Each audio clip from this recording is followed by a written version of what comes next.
G'day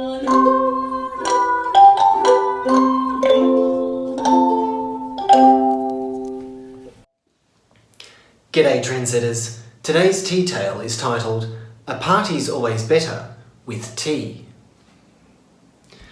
Hosokawa Kyoji, an elite deputy for the Muromachi shogunate, was planning a grand 700-round poetry matching contest or uta awase at his estate in Kyoto.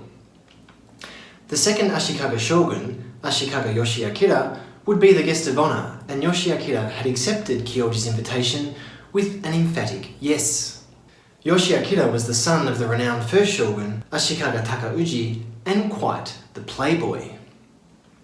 The day of the grand event came around, and with every preparation possible attended to, Kyoji sat waiting to receive the shogun. Kyoji waited and waited some more, but Yoshiakira failed to appear. Suspicious, Kyoji sent people to inquire into the state of affairs.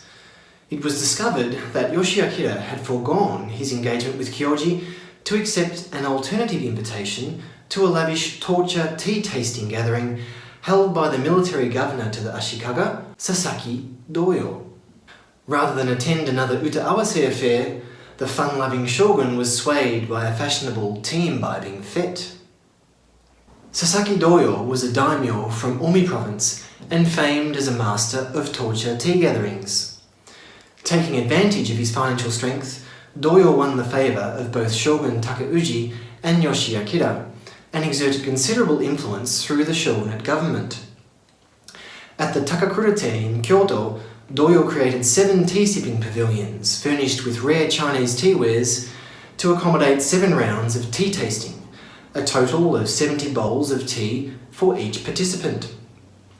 These were gambling events, and Doyo had amassed a mountain of treasures to be won.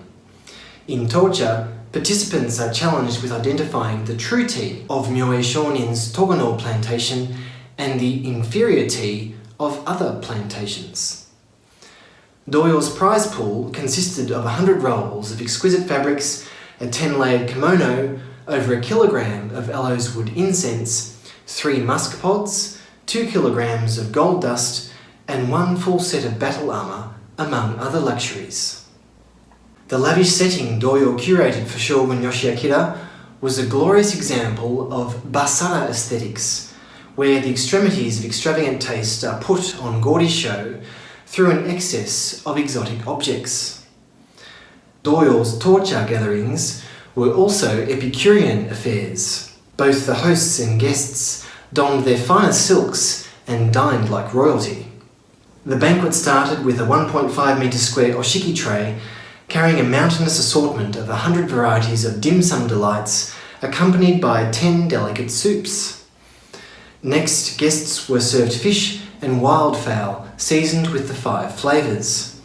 Then fruits, berries and nuts were offered to satisfy the palate with a full cacophony of tastes: sweet, sour, bitter and tart. After sankon, or 3 rounds of top-shelf sake, the tea-tasting games began. Points were scored for correctly identifying Togano-grown tea against the tea of other regions, and it is said the winners distributed their winnings to the priests, entertainers, courtesans and pleasure women who attended the guests. While Yoshiakira and Doyo were thoroughly satisfied with their day of extravagance, back at his estate, Kyoji was quite indignant towards the state of affairs. His blood was boiling over his banquet and efforts to entertain going to waste. Kyoji decided he could no longer trust the Ashikaga shogun and changed his clan's allegiance from the shogun-supported northern court to its rival, the southern court. At the time, the Ashikaga-supported northern court was dominant over the south. Still, due to a secret feud between Ashikaga Takauji and the shogun's deputy in Kyoto, Ko no Moronao, in reality, the balance of power was quite delicate. Hosokawa Kyoji's move to support the southern court must therefore have been quite a blow for the shogunate.